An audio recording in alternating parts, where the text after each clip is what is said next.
সুপ্রিয় দর্শক, আসসালামু আলাইকুম। আপনাদের সবাইকে স্বাগত জানাচ্ছি এখনকার আলোচনায়।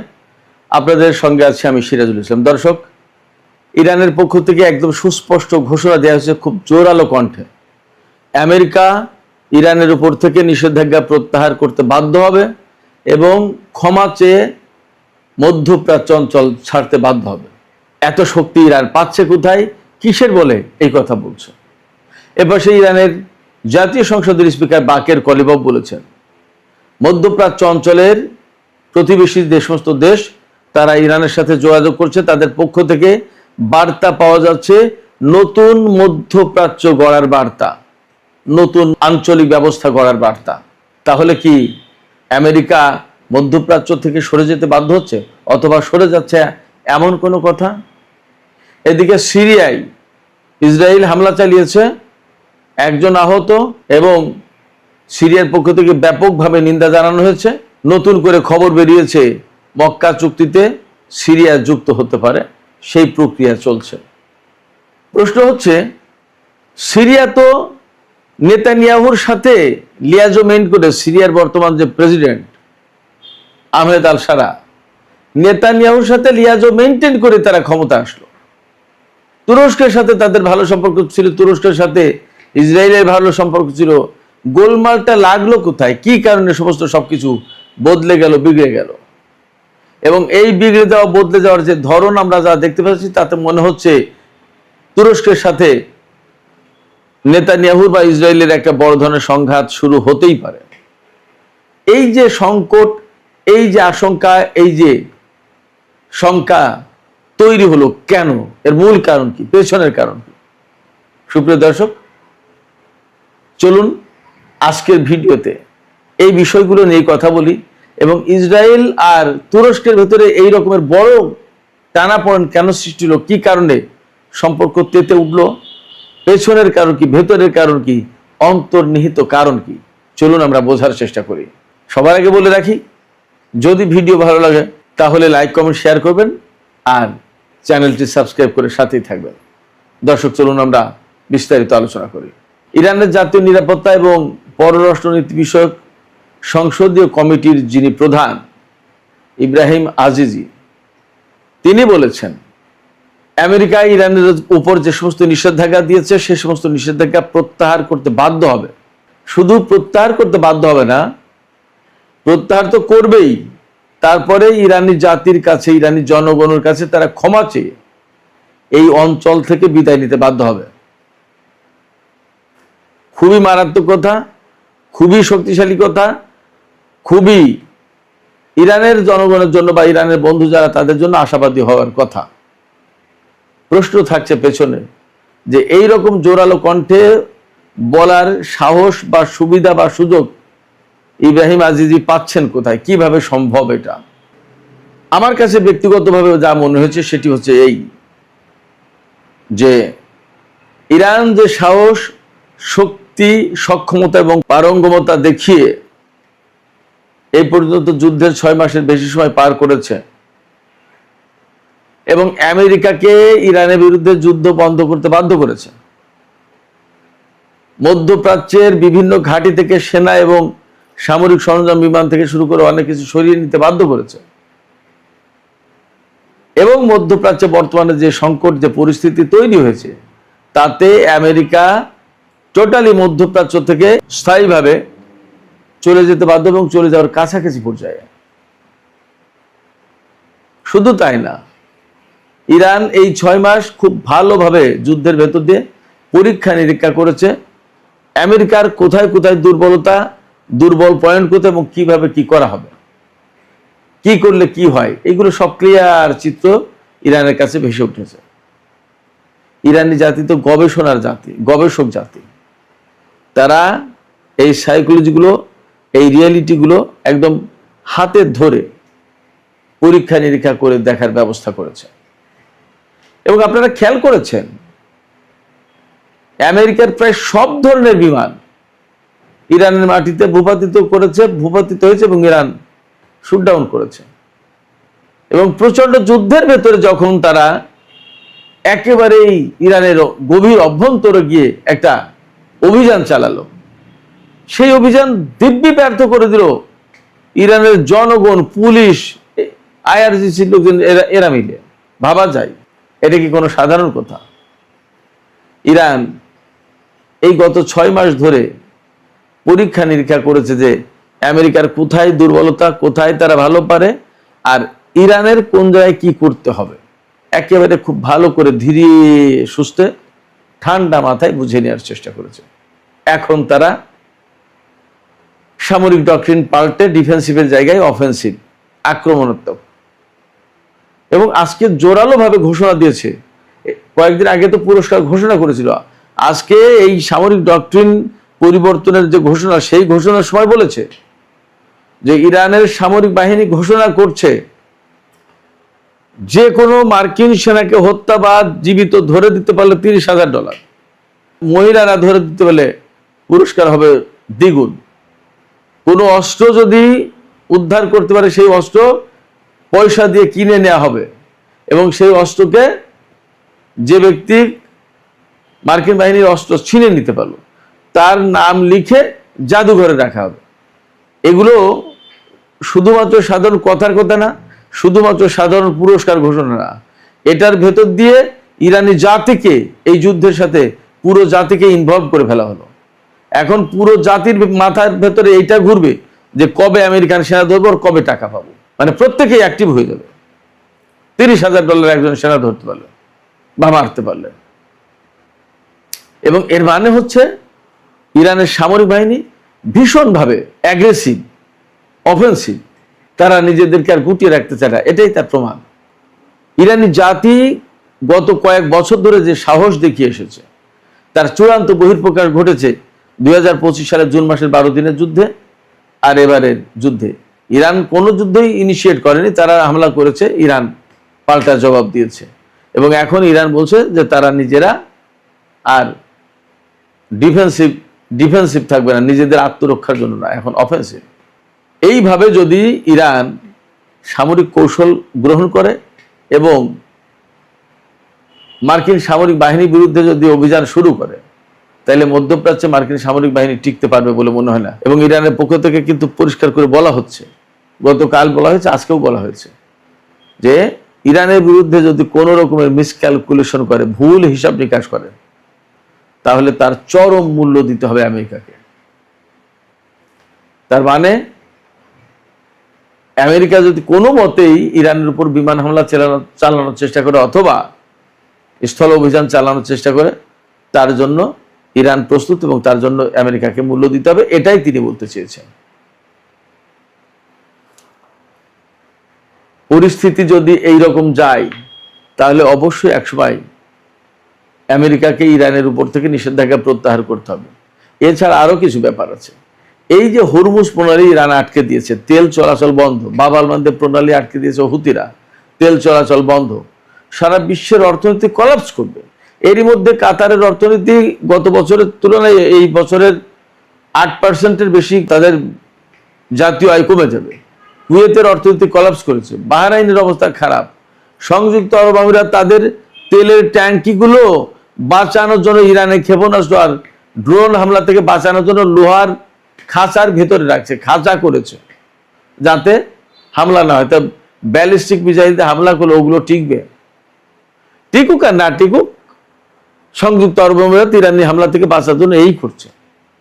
পুরো আঞ্চলিক চেহারা পাল্টে গেছে। এবং যে ইসরায়েল সংযুক্ত আরব আমিরাতে এসে এত কিছু করতে, এখন সেটা করতে পারবে মনে হয় না। ফলে আঞ্চলিক চেহারা, আঞ্চলিক চালচিত্র কিন্তু বদলে যাচ্ছে ইরানের এই যুদ্ধের কারণে। সেক্ষেত্রে আমেরিকা ইসরায়েল যা ভাবছিল, যা করতে চাই, সেইগুলো এখন আর হওয়ার সম্ভাবনা একদম কম। বরং ইরান যে কথা বলছে এটা খুবই বাস্তবসম্মত, যে একসময় আমেরিকাকে এই নিষেধাজ্ঞা প্রত্যাহার তো করতে হবে, এর পাশাপাশি তাদেরকে মাপ চেয়ে এই অঞ্চল ছাড়তে হবে। ইরানের পক্ষ থেকে আজকে আর একটা চমক লাগানো খবর প্রকাশ করা হয়েছে। ইরান জানিয়েছে যে যুদ্ধ শুরুর পর থেকে এখন ইরানের অস্ত্র উৎপাদনের পরিমাণ 3 গুণ হয়েছে, বিশেষ করে কৌশলগত অস্ত্র উৎপাদনের, ক্ষেপণাস্ত্র, ড্রোন, এই সমস্ত 3 গুণ। ইরানের অস্ত্র উৎপাদন 3 গুণ মানে তাদের যে অস্ত্রের ঘাটতি নেই, এটা পরিষ্কার। আর অস্ত্রের ঘাটতি না থাকা মানেই আমেরিকার এগেনস্টে যুদ্ধ করা ইরানের জন্য কোনো ব্যাপারই না। এদিকে ইরানের জাতীয় সংসদের স্পিকার বাকের কলিবাফ তিনি বলেছেন যে প্রতিবেশীদের কাছ থেকে প্রতিদিনই তারা বার্তা পাচ্ছেন নিউ মিডল ইস্ট প্ল্যান, আমেরিকাটা না, নিজেদের আঞ্চলিক যে পরিকল্পনা, নতুন একটা মধ্যপ্রাচ্যের নতুন ব্যবস্থা গড়ে তোলার বার্তা দিচ্ছে ইরানের আঞ্চলিক দেশগুলো ইরানের কাছে, এবং এটা আমেরিকাকে মাইনাস করে এটা বুঝতে হবে। তো যদি নতুন আঞ্চলিক ব্যবস্থা গড়ে তোলার চেষ্টা করা হয় বা প্রতিবেশীদের কাছ থেকে ইরানের কাছে প্রতিদিন মেসেজ দেওয়া হয়, তাহলে তার মানে দাঁড়াচ্ছে আমেরিকা এবং ইসরায়েল যে নতুন মধ্যপ্রাচ্যের যে চিন্তা পরিকল্পনা করেছিল সেই পরিকল্পনাগুলো এখন মারাত্মকভাবে ঝুঁকির মুখে পড়বে। এমনকি ডোনাল্ড ট্রাম্প যে আব্রাহাম অ্যাকর্ড যেটা সই করেছিল মধ্যপ্রাচ্যের চালচিত্র পাল্টে দিতে চেয়েছিল, সেইটাও এখন ভিন্ন চেহারা পাবে, ভিন্ন পরিস্থিতির মুখে পড়বে। সম্ভবত এর অংশ হিসেবেই এখন তুরস্ক আর সিরিয়ার সাথে ইসরায়েলের সংকট তৈরি হয়েছে। ইসরায়েল আজকেও সিরিয়ার দক্ষিণ পশ্চিমাঞ্চল হামলা চালিয়েছে, একজন আহত, এবং সিরিয়ার পক্ষ থেকে ইসরায়েলের নিন্দা করা হয়েছে। এবং আমরা যা পরিস্থিতি দেখতে পাচ্ছি, ইসরায়েল এবং তুরস্কের মধ্যে বড় রকমের সংঘাত লেগেই যেতে পারে, এবং সিরিয়ার উপর প্রায় দিনই তারা হামলা চালাচ্ছে। এই পরিস্থিতিতে সিরিয়া মক্কা চুক্তিতে যোগ দেওয়ার চিন্তা করছে। মক্কা চুক্তিতে যোগ দেওয়ার মানেই হলো সিরিয়ার উপর যখনই হামলা চালাবে ইসরায়েল, তখন তুরস্ক, পাকিস্তান, সৌদি, সিরিয়া যে এই জোটে যারা থাকবে তারা সবাই ইসরায়েলের বিরুদ্ধে যুদ্ধ করতে বাধ্য হবে, যুদ্ধ শুরু করে দেবে। তখন কি করবে? এবং সম্ভবত তুরস্কের অবস্থানে সিরিয়ায় যে হামলা চালিয়েছে ইসরায়েল, সেই হামলার প্রতিশোধ নিতে গেলে এক ধরনের জটিলতা আছে তুরস্কের সামনে। সম্ভবত এই প্রতিশোধ নেয়ার চিন্তা থেকে তুরস্ক সিরিয়াকে এই মক্কা চুক্তির ভেতরে আনার চেষ্টা করছে। যখনই সিরিয়া মক্কা চুক্তিতে যুক্ত হবে আর ইসরায়েল সিরিয়ার উপর হামলা চালাবে, তখন কিন্তু মক্কা চুক্তির যারা স্টেক হোল্ডার, যারা সদস্য, তাদের প্রত্যেকের দায়িত্ব হবে ইসরায়েলের বিরুদ্ধে লড়াই করা। সম্ভবত সেই লড়াইয়ের একটা গ্রাউন্ড তৈরি হচ্ছে, নানামুখী তৎপরতা চলছে, এবং সিরিয়াকে এই জোটে যুক্ত করার ব্যবস্থা করা হচ্ছে। এমনকি বলা হচ্ছে যে মিশরও এই জোটে যুক্ত হবে, এবং তখন ইসরায়েল চারিদিক থেকে ঘেরাওয়ের ভিতরে পড়ে যাবে। মিশর, সিরিয়া, তুরস্ক ও পাশে সৌদি আরব। ইসরায়েলকে হয় এই চুক্তির জন্য চুপ থাকতে হবে, আর না হয় এই এতগুলো দেশের বিরুদ্ধে যুদ্ধ করতে হবে এবং তাকে নতুন একটা পরিস্থিতির মুখোমুখি হতে হবে, তাতে কোনো সন্দেহ নেই। এখন প্রশ্ন হচ্ছে, সিরিয়ার আহমেদ আল সারা, উনি তো নেতানিয়াহুর অনুগ্রহ প্রার্থী ছিলেন, অনুগ্রহ পেয়েছেনও, কিন্তু হঠাৎ করে কি দেখি হলো? আমার কাছে যেটা মনে হয়, আমার বিশ্লেষণ যেটা আসে, সেটা হচ্ছে এই যে তুরস্ক খুব ভালো করে জানে নিউ মিডল ইস্ট প্ল্যান যেটা, সেই নিউ মিডল ইস্ট প্ল্যানে তুরস্কের বিরাট অংশ নিয়ে নেওয়া হবে। ইসরায়েল কাউকেই ছাড় দেবে না। গাজা তো তারা দখলে নিয়েছে, পশ্চিম উত্তরও তারা দখলে নেওয়ার চেষ্টা করছে। লেবাননে কি পরিমাণে হামলা, যুদ্ধবিরতি থাকার পরেও। এই পরিস্থিতিতে তারা সিরিয়া নিয়ে নেবে। সিরিয়া নেওয়ার পরেই প্রশ্ন এসে যাবে কিন্তু তুরস্কের ব্যাপার, তুরস্ককে কবে নেবে? সিরিয়া চলে গেলে তুরস্কের জন্য খুব বিপদ। অতএব তুরস্ক নিজের অস্তিত্ব টিকিয়ে রাখার জন্য এখন সিরিয়াকে দিয়ে ইসরায়েলের বিরুদ্ধে কিছু কাজ করাবে। Israel new middle east plan বাস্তবায়নের জন্য এত বেশি সিরিয়াস কেন? সিরিয়াস এই কারণে যে ইহুদিদের রাষ্ট্র কোনোদিন 75 বছর থেকে 80 বছরের বেশি টেকেনি। এই ইসরায়েল রাষ্ট্র প্রায় সেই মেয়াদের কাছাকাছি। নেতানিয়াহু মরিয়া হয়ে উঠেছে ইসরায়েল রাষ্ট্রকে, ইহুদি রাষ্ট্রকে টিকিয়ে রাখার জন্য। শুধু টিকিয়ে রাখে না, বরং বিস্তার ঘটানোর চেষ্টা করছে, এবং পুরো অঞ্চলকে একদম ত্রাহি ত্রাহি অবস্থায় রেখেছে, থরকম্প করে দিয়েছে। পুরো অঞ্চলকে ভীত সন্ত্রস্ত করে তুলেছে। এই জায়গায় তুরস্ক দেখছে সিরিয়াকে দখল করে নিলে 2 দিনের ভেতরে তুরস্কের বিরুদ্ধে হামলা চালাবে এবং তুরস্কের অবস্থা খারাপ করে দেবে। তখন কি করবে? এই জায়গা থেকে তুরস্ক ইসরায়েলের বিরুদ্ধে এখন অবস্থান নিতে বাধ্য হচ্ছে নিজের অস্তিত্ব টিকে রাখার জন্য। আমি বলি মন্দের ভালো, মক্কা চুক্তি করেছে, এই চুক্তির আওতায় মধ্যপ্রাচ্যের সমস্ত দেশ একতাবদ্ধ হোক, হওয়ার পরে একটা বিশেষ নতুন পরিস্থিতি তৈরি হোক, এবং সম্ভবত সেদিকেই যাচ্ছে, বিশ্লেষকরা এমন করেই ভাবছেন। সুপ্রিয় দর্শক, এখনকার আলোচনা এখানে শেষ করতে চাইছি। আলোচনা শেষের আগে আপনাদের কাছে প্রশ্ন করি বা আপনাদের মতামত জানতে চাই, ইরান প্রসঙ্গে মতামত জানতে চাই। ইরানের একজন গুরুত্বপূর্ণ সংসদ সদস্য তিনি বলেছেন যে আমেরিকাকে ইরানের উপর থেকে নিষেধাজ্ঞা প্রত্যাহার করতে হবে এবং ইরানি জনগণের কাছে ক্ষমা চেয়ে অঞ্চল থেকে বিদায় নিতে হবে। আপনারা কি বিশ্বাস করেন বা আপনাদের কি মনে হয় যে আসলে পরিস্থিতি এমন হবে, নাকি এটা ইরানের পক্ষ থেকে আবেগতাড়িত বক্তব্য? আপনাদের মতামত জানিয়ে কমেন্টে লিখতে পারেন। আর ভিডিও ভালো লাগলে লাইক, কমেন্ট, শেয়ার করবেন এবং চ্যানেলটি সাবস্ক্রাইব করে সাথেই থাকবেন। দর্শক, আপনাদের সবাইকে অনেক অনেক ধন্যবাদ। আল্লাহ হাফেজ। রাশিয়ার নাগরিকদের গায়ে লেগেছে? যদি লেগে থাকে তাহলে সেটি কিভাবে? পেট্রোল সংকটের কারণে সে দেশের মানে রাশিয়ার সেনাবাহিনী কি কোনোভাবে ক্ষতিগ্রস্ত হচ্ছে? কিংবা ধরুন ইউক্রেন কি এখন একটা সুবিধাজনক অবস্থানে চলে গেছে? ভ্লাদিমির পুতিনকে এই যুদ্ধ বন্ধ করার জন্য জেলেনস্কি কি বাধ্য করতে পারছেন?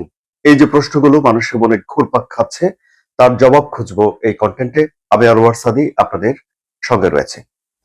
প্রথমে এটি স্বীকার করে নেওয়া ভালো যে রাশিয়ার কোনো কোনো অংশে সাধারণ মানুষের গায়ে যুদ্ধের আঁচ লাগতে শুরু করেছে। বিবিসির যে সম্পাদক রাশিয়াতে থাকেন, মানে রাশিয়ার কর্মরত বিবিসি সম্পাদক, তিনি একটা নিবন্ধ লিখেছেন, যে নিবন্ধে তিনি তার কিছু ব্যক্তিগত অভিজ্ঞতার কথা তুলে ধরেছেন। মানে তিনি রাশিয়ার বিভিন্ন জায়গাতে ঘুরে বেরিয়েছেন এবং সেখানকার মানুষজনের সঙ্গে কথা বলেছেন এবং তা থেকে যেসব বিষয় তিনি জেনেছেন সেগুলো তিনি লিখেছেন। তার বর্ণনায় উঠে এসেছে যে এখন রাশিয়ার সড়কে দুটো বিষয় প্রমিনেন্টলি চোখে পড়ে। নাম্বার ওয়ান, রাশিয়ার পতাকা দিবস হিসেবে রাশিয়ার পতাকা দিবস উপলক্ষে দেশাত্মবোধের প্রচার, গান, বিলবোর্ড, পতাকা উৎসব, এবং দ্বিতীয়টি হলো পেট্রোল পাম্পে মানুষের গাড়ির সারি। তিনি গুনে দেখেছেন যে কোনো কোনো পেট্রোল পাম্পে ৮০টির মতো গাড়ির লম্বা দীর্ঘ সারি তৈরি হয়েছে। তাহলে এটি স্পষ্ট যে পেট্রোলের একটা সংকট তৈরি হয়েছে রাশিয়াতে, যে সংকটের কথা ভ্লাদিমির পুতিন অস্বীকার করেছেন। এটি অস্বীকার করার কিছু নেই।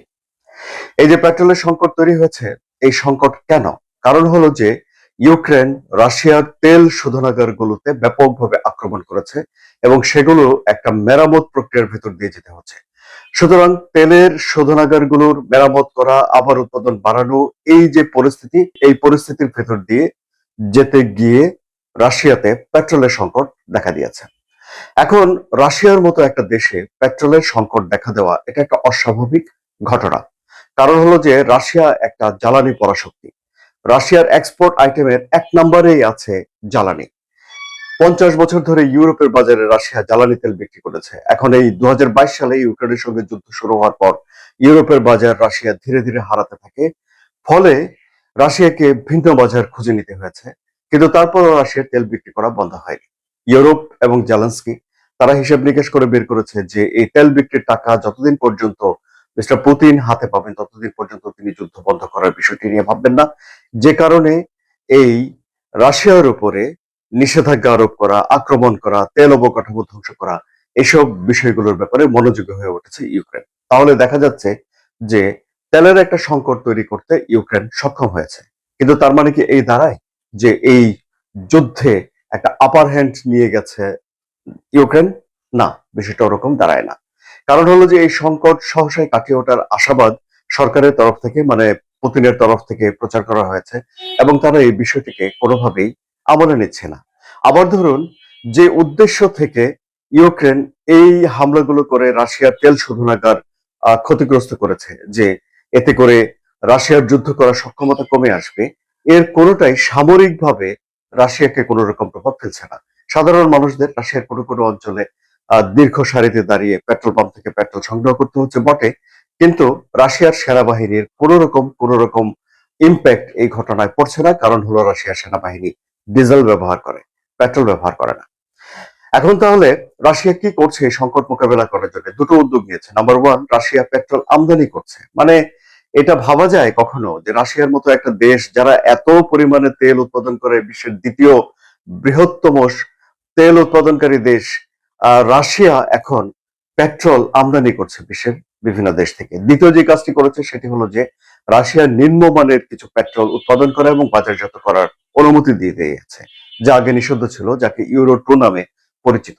তো নিম্নমানের এই পেট্রোল গুলো ব্যবহার করলে যেটি হয় সেটা হলো যে গাড়ির কিছু ক্ষয়ক্ষতি হয়। একবার দুইবার 8 বার 10 বার ব্যবহার করলে যে ক্ষয়ক্ষতি হয় তা নয়, দিনের পর দিন দীর্ঘদিন ধরে ব্যবহার করতে থাকলে গাড়ির উপরে, ইঞ্জিনের উপরে এটার একটা প্রভাব পড়ে। এখন অল্প টাকায় পেট্রোল উৎপাদন করা এবং বাজারে এই পেট্রোল ছেড়ে দেওয়ার জন্য সরকারের তরফ থেকে উদ্যোগ নেওয়া হয়েছে। সুতরাং এই সংকট কাটিয়ে ওঠার জন্য রাশিয়া যে চুপচাপ হাত গুটিয়ে বসে আছে তা নয়, বরং রাশিয়াও উদ্যোগ নিয়েছে, এটি আমরা এখন দেখতে পাচ্ছি।